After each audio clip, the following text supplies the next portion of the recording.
Inna lillahi wa inna ilaihi raji'un. Setelah mengikuti pembacaan keputusan Mahkamah Konstitusi, paling tidak 5 atau 6 hakim Mahkamah Konstitusi menolak gugatan dari tim paslon 01.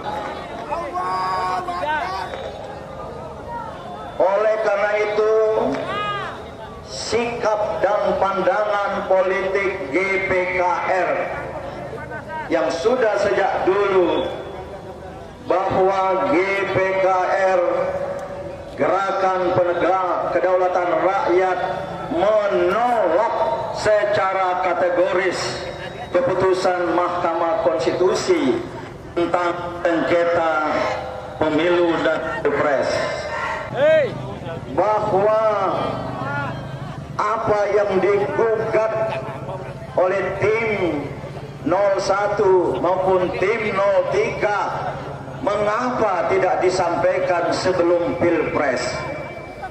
Itu gugatannya.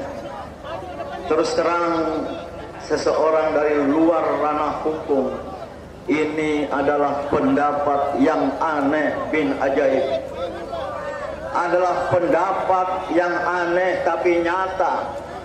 Kenapa harus menuntut tim 01, tim 03 menggugat sebelum pilpres? Bukankah fakta hukum itu dapat berbicara sendiri? Yang kedua, saya ikuti argumen dan logika mereka, para hakim Mahkamah Konstitusi yang sudah membacakan keputusannya.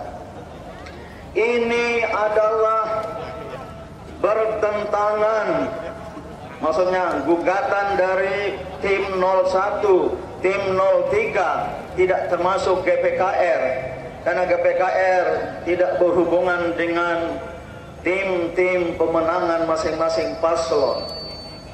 Mereka mengatakan ya, bahwa gugatan dari tim penggugat ini tidak beralasan secara hukum.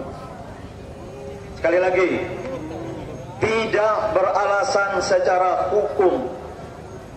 Jadi kesimpulannya, Mahkamah Konstitusi dan para hakim konstitusi melihat persoalan semata-mata dari aspek hukum belaka. Mereka tidak pernah mengaitkan dengan etika dan moral hukum. Ini yang hilang. Jadi semata-mata melihat dari aspek hukum, sementara hukum kita di Indonesia ini sudah rusak. Tidak pernah mau melihat dari aspek etika dan moralitas hukum. Bahkan ada seorang hakim, saya lupa namanya, menyebut gugatan-gugatan dari 01, 03 itu berada pada ranah etika dan moral, tidak pada ranah hukum. Ini sebuah pikiran yang jahat. Kalau kehidupan hukum Indonesia, kehidupan politik Indonesia disamping dari agama, dari nilai-nilai etika dan moral, jadinya seperti yang akan mereka umumkan. Paling tidak catatan saya sebagai seorang yang bukan dari wilayah ilmu hukum. Oleh karena itu, sekali lagi, poin pertama dari GPKR, kita semua menolak secara kategoris keputusan Mahkamah Konstitusi. Yang kedua, tolong perhatikan, perjuangan kita untuk menegakkan kedaulatan rakyat, kita akan terus berjuang Perjuangan ini tidak ada titik kembali. We are at the point of no return. Kita berada pada titik, tidak ada titik kembali. Kita akan terus maju. Maka GPKR khususnya akan meneruskan langkah-langkah perjuangan. Insya Allah segera setelah ini akan rapat. Keputusan MK bukan kiamat. Keputusan MK bukan kiamat. Walaupun para hakim konstitusi akan diminta pertanggungjawaban oleh Allah Subhanahu wa taala yang merupakan ahkamul hakimin. Ini yang tidak mereka sadari. Saudara-saudaraku sebangsa dan setanah air, dan banyak yang seiman, apapun keputusan MK bukan kiamat, apalagi kiamat kubro di antara kita. Ini sejalan dengan Imam Besar Habib Rizik Syihab yang tadi malam dan beberapa hari sebelumnya saya bertemu.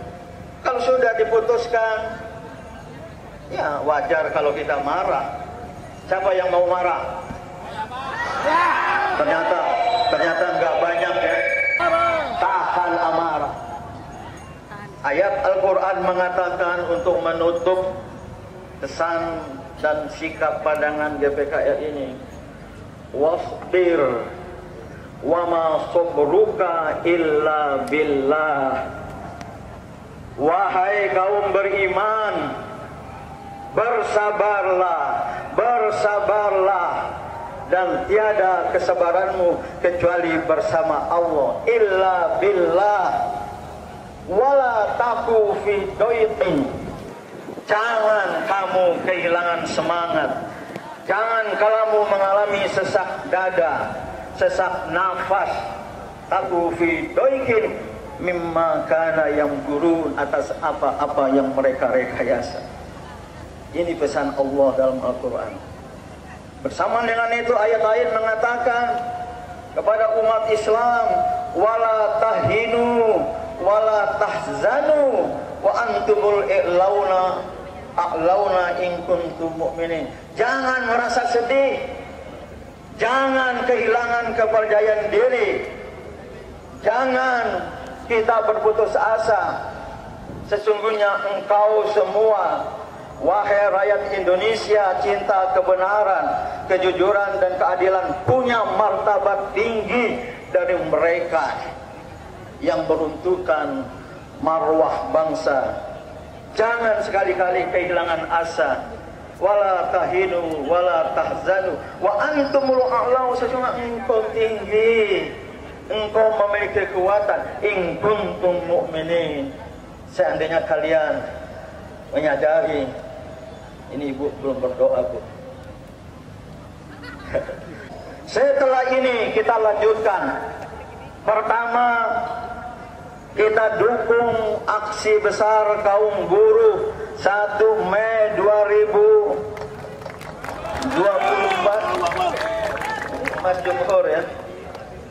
Itu pelaksananya poros buruh. Kita masa yang cinta kebenaran, keadilan dan kejujuran, kita dukung.